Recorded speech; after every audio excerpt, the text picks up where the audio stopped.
on, hopefully nga, our target is to be in the Southeast Asian Games. Okay, so that's what we're looking at. So it's gonna be a big, parang Boost sa oo, sa sport if napasok kami sa SEA Games. Well, we've talked to a number of other countries. Singapore is very interested in it, Indonesia as well. So the three key countries, Indonesia, Singapore, and the Philippines, are working to include it in the SEA Games.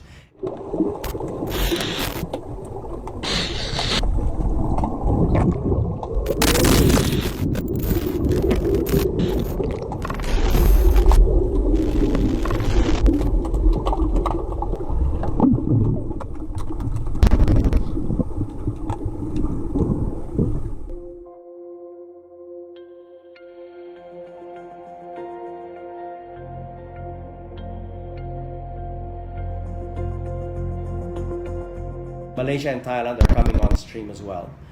So with the 5 countries asking for the sport to be included in the SEA Games, we have the International Federation. We've got the Philippines, which is hosting SEA Games 2019, and we have 4 other countries aside from ourselves. So 5 countries in total that are going to ask for it to be in SEA Games. Plus, you have, best of all, the chance to get 2 gold medals. So I think we should be all set for SEA Games 2019. Our goal as an NSA is to be a double gold for the Philippines at SEA Games 2019. Yeah, the most important is that we're focused on delivering double gold for SEA Games 2019. That's the vision, and we are working very hard to deliver on that.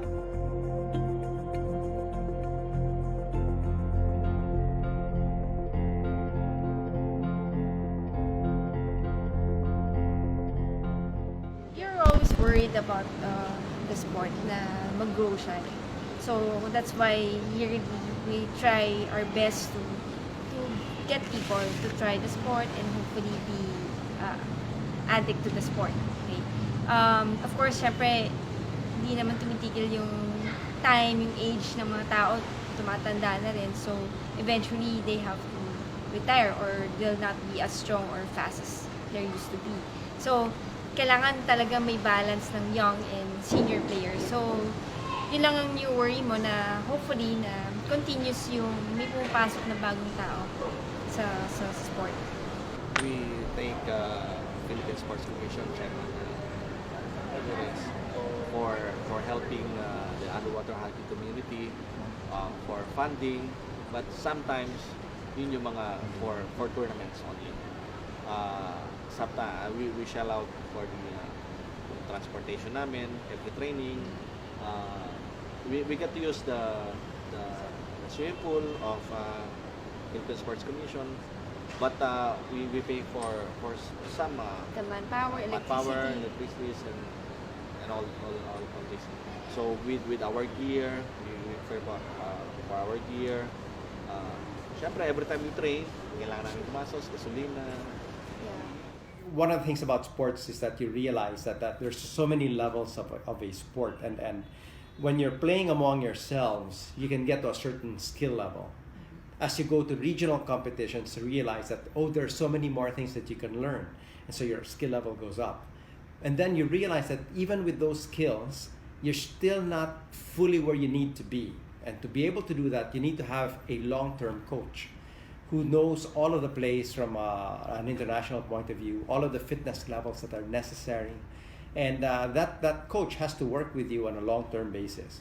So we had invited several foreign coaches over the last 3-4 years, but this is the first time that we really had the vision that we might get a coach for the women's team and a coach for the men's team, and those 2 coaches, a couple of Australians, have just started working with both teams.